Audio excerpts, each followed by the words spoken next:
नमस्कार दोस्तों, युवाम एकेडमी में आपका स्वागत है। मैं ब्रजेश सर आपका स्वागत करता हूं।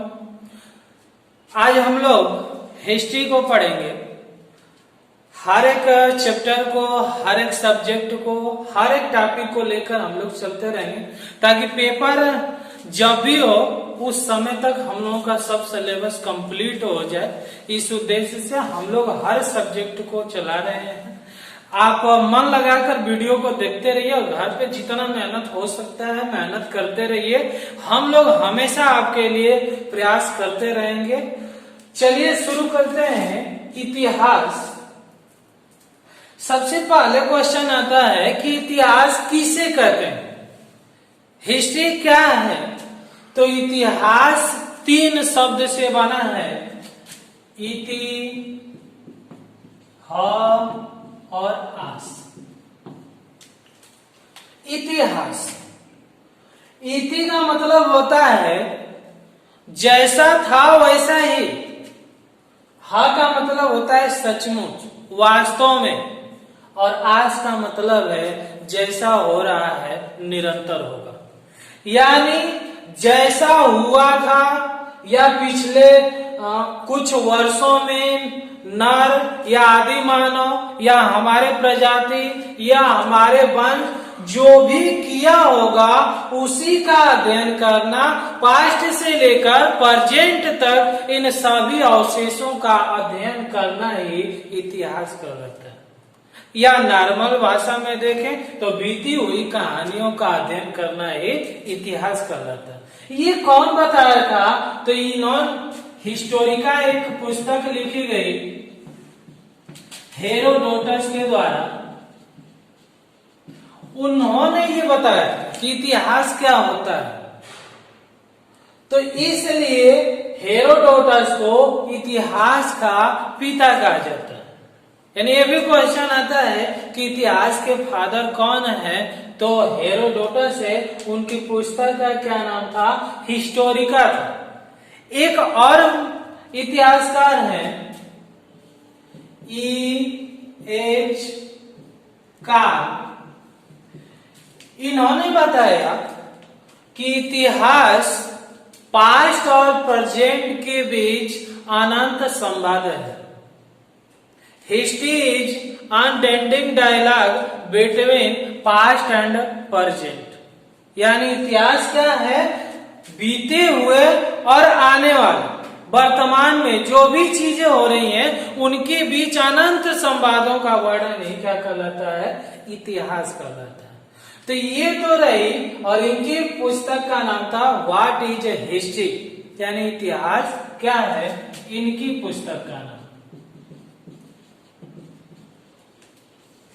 तो ये तो हो गई कि इतिहास की परिभाषा। इतिहास के पिता कौन है? हेरोडोटस है। और उनकी पुस्तक का क्या नाम था? हिस्टोरिका था। इन्होंने कहा कि बीते हुए कहानियों का, साक्ष्यों का अध्ययन करना इतिहास कहलाता है। और E.H. कार्ल ने बताया था कि इतिहास पास्ट और प्रेजेंट के बीच अनंत संवाद है। और इनकी पुस्तक का नाम था व्हाट इज हिस्ट्री।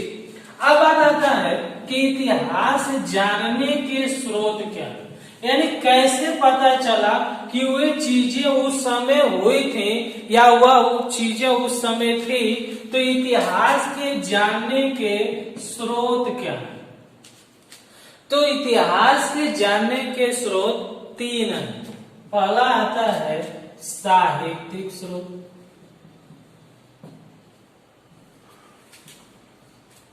दूसरा आता है विदेशी यात्रियों का विवरण, और तीसरा है पुरातात्विक स्रोत।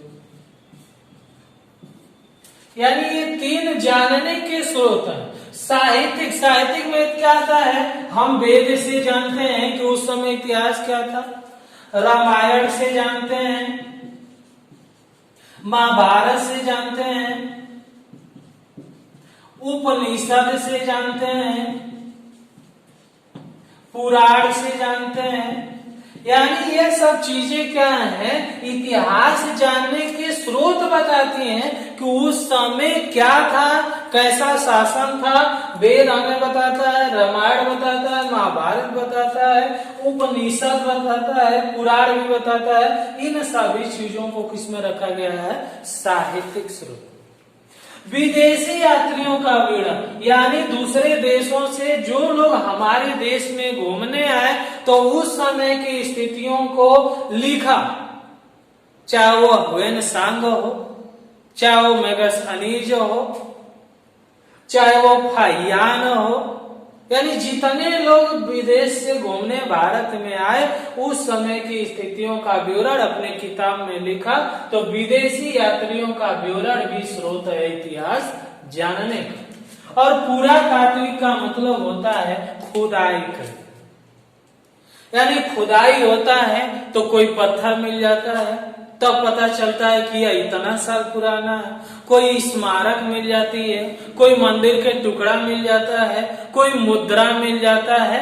इन सभी चीजों से पता चलता है कि उस समय किसका शासन था, उस समय लिपि कैसी थी, यानी कितने साल पुराना है। तो ये पूरा तात्विक में खुदाई के माध्यम से ज्ञात किया जाता है। तो ये जो स्रोत हैं 3 इतिहास जानने।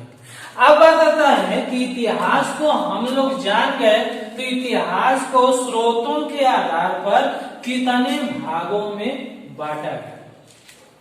स्रोतों के आधार पर तो इतिहास को 3 भागों में बांटा गया। प्राग ऐतिहासिक, प्राग ऐतिहासिक काल, आद्य ऐतिहासिक काल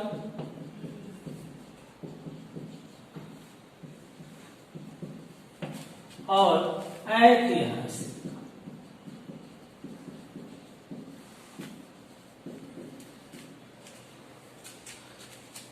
pre history period, proto history period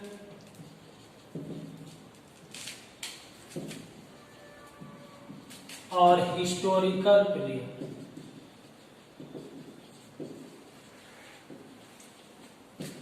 यानी ये इतिहास को 3 भागों में बांटा गया। प्राग ऐतिहासिक काल, आद्य ऐतिहासिक काल और ऐतिहासिक काल। प्री हिस्ट्री, प्रोटो हिस्ट्री और हिस्टोरिकल हिस्ट्री।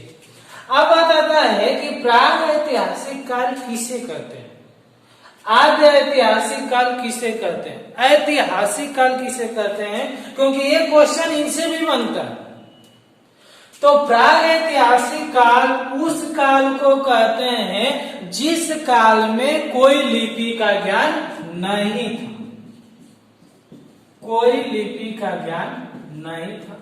और ये वास्तव में भी है, क्योंकि पहले के लोग आदि मानव पढ़ने लिखने नहीं जानते थे, इसलिए उन लोगों को लिपि का ज्ञान नहीं था। यानी जिस काल का कोई लिखित विवरण नहीं मिलता है उसे हम प्राग ऐतिहासिक काल कहते हैं।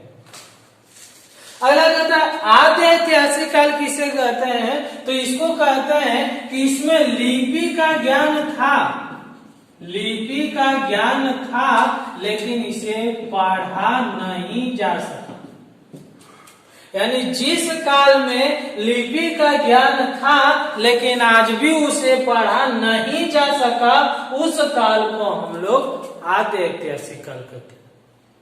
और ऐतिहासिक काल क्या कहते हैं, यानी जिसमें लिपि का भी ज्ञान था और शुद्ध पढ़ा भी जाता था, उस काल को हम लोग ऐतिहासिक काल कहते हैं। तो ये भी पेपर में आता है कि प्राग ऐतिहासिक काल क्या है, तो वह काल जिस काल का कोई लिखित विवरण नहीं मिलता है उसे हम प्राग ऐतिहासिक काल कहते हैं। अब अगला पॉइंट आता है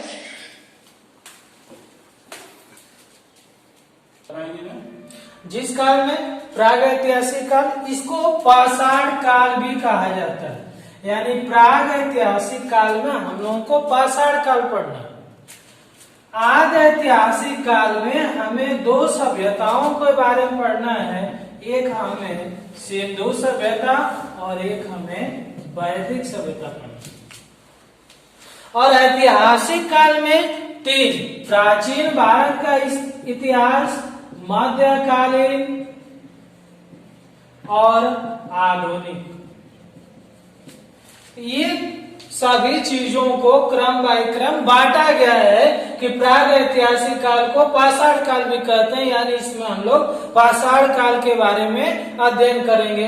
आज ऐतिहासिक काल में दो सभ्यताओं के बारे में अध्ययन करेंगे, सिंधु सभ्यता और वैदिक सभ्यता। और ऐतिहासिक काल में तीन भाग, प्राचीन भारत का इतिहास, मध्यकालीन और आधुनिक भारत का इतिहास। तो चलिए शुरू करते हैं प्राग ऐतिहासिक काल।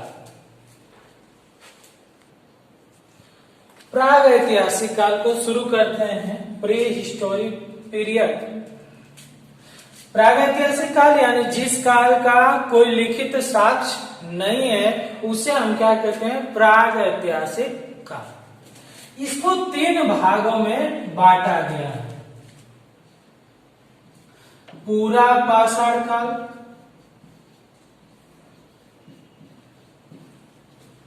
मध्य पाषाण काल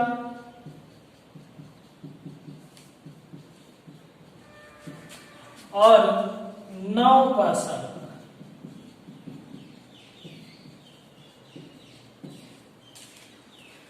तीन भागों में बांटा गया प्राग ऐतिहासिक काल को, पूरा पाषाण काल, मध्य पाषाण काल और नव पाषाण काल, यानी पैलियोलिथिक,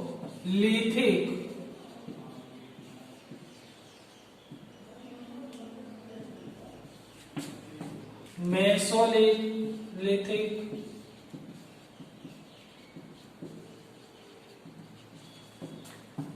और नियोलिथिक।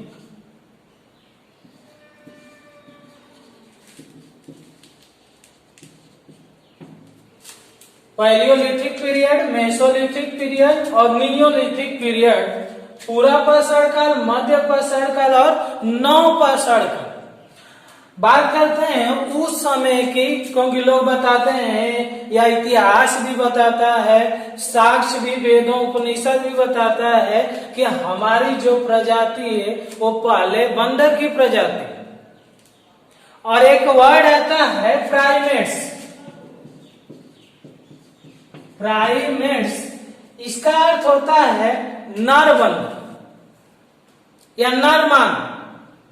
प्राइमेट्स में बंदर, लंगूर, वनमानुष ये सभी आते हैं, और प्राइमेट्स कहा जाता है कि 80 लाख वर्ष पूर्व अफ्रीका में निवास करते थे। एक आता है होमो। होमो क्या है, लालिनी भाषा का एक शब्द है जिसका अर्थ होता है मानव, और इसमें स्त्री और पुरुष दोनों हैं, और कहा जाता है कि हम लोगों की प्रजाति से संबंधित है तो होमो सैपियंस लिखा जाता है, यानी होमो सैपियंस है।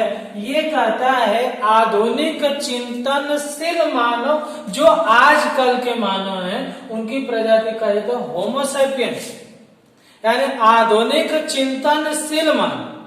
तो उस समय के लोग आदि मानव थे, रहने के लिए घर नहीं था, तो पूरा पाषाण काल आदि मानव के इतिहास के बारे में बताता है कि उस समय लोग कैसे रहते थे, अपना जीवन यापन कैसे करते थे। यानी पूरा पाषाण काल में कहा गया कि उस समय का मानव वृक्षों के शाखाओं या वृक्षों के पत्तियों को या वृक्षों के छालों को पहन करके अपना जीवन यापन करते थे।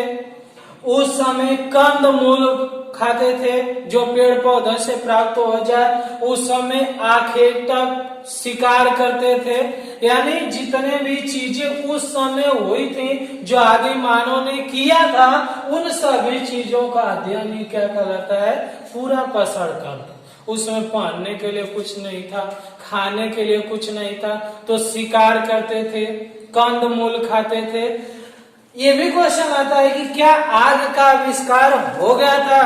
तो नहीं, आग या अग्नि का ज्ञान तो था, लेकिन प्रयोग कैसे उसको करना है ये उन लोगों को मालूम नहीं था, इसलिए इस काल में अग्नि का विकास इसमें नहीं किया गया। और इसमें पूरा पाषाण काल के साक्ष्य किस नदी में सर्वाधिक मिलता है? तो सोअन घाटी या सोअन नदी का नाम आता है, जो सिंधु नदी की सहायक नदी है, उसी में पूरा पाषाण के सर्वाधिक साक्ष्य मिले हुए। मध्य पाषाण काल में कहा कि कुछ लोगों में परिवर्तन आया। मध्य पाषाण काल में कहा कि इस काल में लोगों की अस्थियां मिली, उनके औजार जो थे वो नोकीले हो गए थे, पशुपालन करना सीख रहे थे, यानी धीरे धीरे उनकी दिनचर्या पूरा पाषाण काल से बदल रही थी।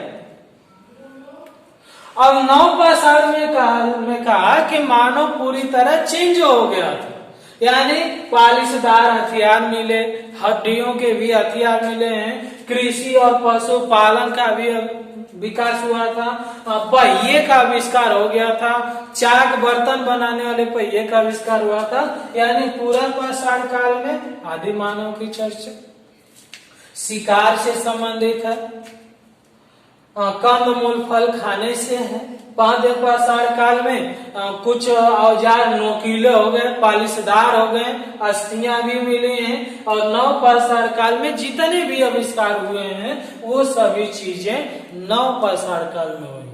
तो ये भी क्वेश्चन आता है, ज्यादा डीपली तो आपसे नहीं पूछेगा, लेकिन आपको जानकारी रहना चाहिए कि पूरा पाषाण काल में लोग क्या थे, मध्य पाषाण काल में क्या थे, नव पाषाण काल में क्या है। तो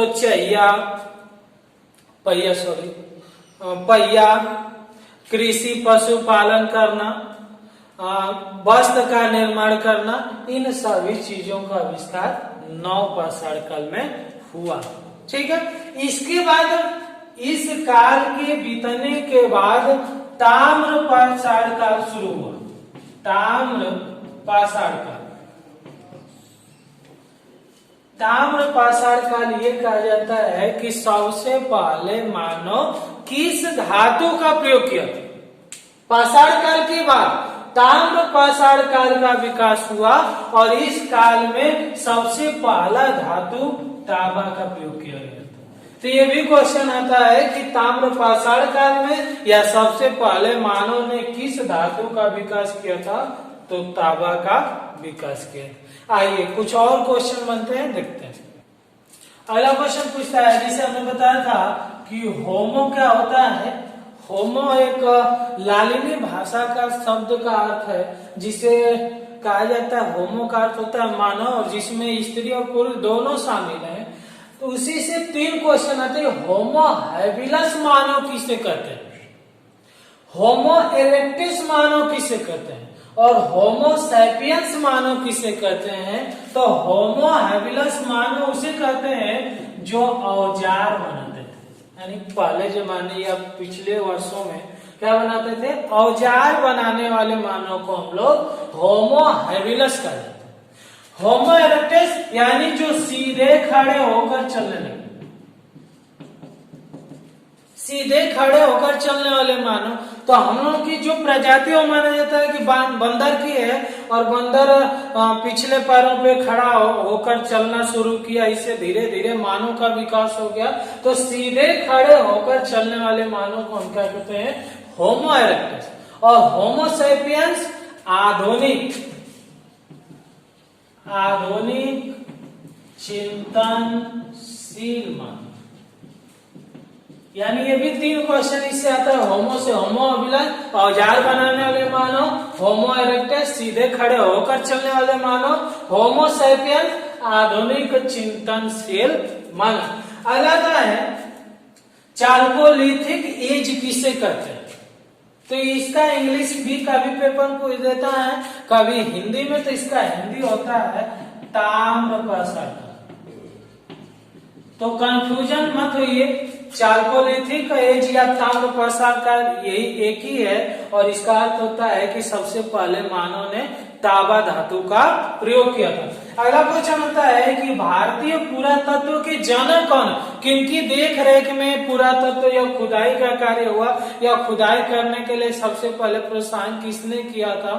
तो sir Alexander Cunningham. Sir Alexander Cunningham भारतीय पुरातत्व के जनक है। और अगला था भारत में प्राग ऐतिहासिक काल पुरातत्व का जनक कौन है?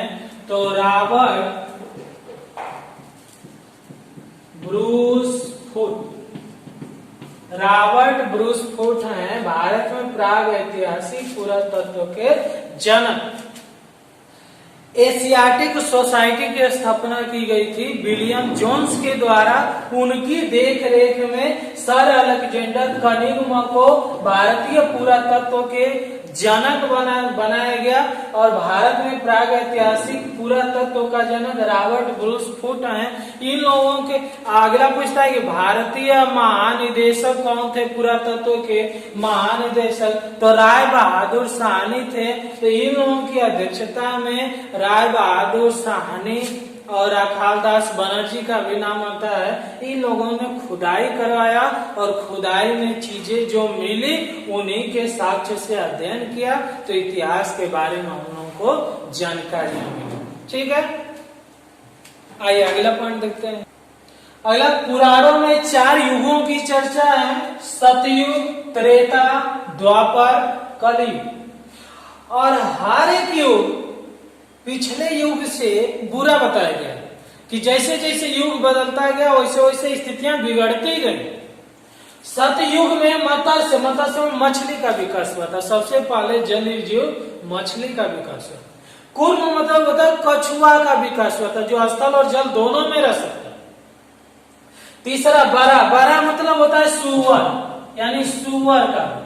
कूर्म मतलब कछुआ, मत्स्य मतलब मछली, और नरसिंह मतलब अर्ध मानव का विकास हुआ था। तो इस सतयुग में 4 जीवों का विकास, मत्स्य मछली, कूर्म कछुआ, बरा सुअर का, नरसिंह मतलब अर्ध मानव। फिर त्रेता युग है, वामन मतलब होता बौना, यानी बौने लघु मानव का विकास हुआ। परशुराम का मतलब होता है स्वस्थ को धारण कर ले, परशु का विकास हुआ या परशुराम का अवतार हुआ। और तीसरा है राम का अवतार हुआ, जो समुदायों में रहने वाले मानव को राम का अवतार माना गया। फिर द्वापर है, द्वापर में कृष्ण का अवतार हुआ। फिर बुद्ध भगवान का विकास हुआ। कृष्ण को कहा जाता है पशुपालन को बढ़ावा देने वाले, और बुद्ध को कहा जाता है कृषि कर्म को बढ़ावा देने वाले। और कलयुग, कल्कि का विकास हुआ। कल्कि मतलब आजकल के जो आधुनिक मानव हैं, कलयुग इस समय चल रहा है। तो हर एक युग पिछले युग से बुरा बताया गया। तो ये 4 युग पुराण में बताया गया है। तो दोस्तों, हम लोग आज इतिहास के बारे में केवल परिचय को देखा कि इतिहास किसे कहते हैं और इतिहास को कितने भागों में बांटा गया है और हमारी प्रजाति किससे बनी है और कैसे कैसे युगों का विकास हुआ है।